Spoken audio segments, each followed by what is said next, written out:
Të nderuar shikues, unë jam në këtë moment në Skenderaj, ku Drenica sapo është fillon kampion e Ligës Parë të Kosovës. E kam intervistuar trajnerin Biblo Sokoli për suksesin e arritur me skuadrën e tij, por tashmë dua një opinion për futbollin shqiptar.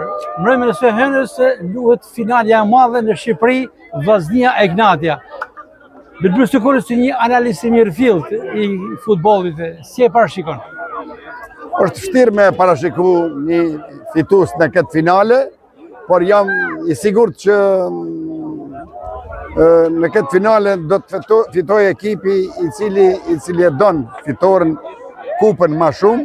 Në këtë rast unë mendoj se Vllaznia është ekipi i cili moti s'ka fitu titullin e kampionit dhe unë po mendoj që Vllaznia është më afër kampionit se sa Egnatia. Sido që të jetë, Egnatia ka një ekip shumë cilësor dhe me përvojë dhe din se si fitohet titulli, por nga njerë vullneti dëshira është në anën e Vllaznisë dhe unë pres që Vllaznia të bëhet kampion.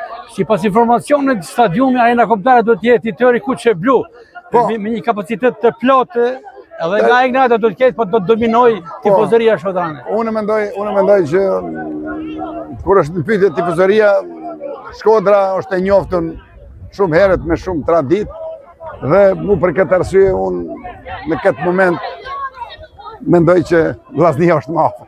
24 vite pa fituar titullin kampion, Shkodra është përgatitur për festë mbrëmjen e së hënës, beson Biblo Sokoli se do të shkojë trofeu me Shkodrën. Klubi i parë shqiptar i themeluar është Vllaznia dhe është koha që Vllaznia të stoliset me një titull të kampionit në vitin 2025. Dhe e fundit me kohë të rregullt, me shtesë apo me penallti? Jo, unë mendoj që do të jetë me kohë të rregullt.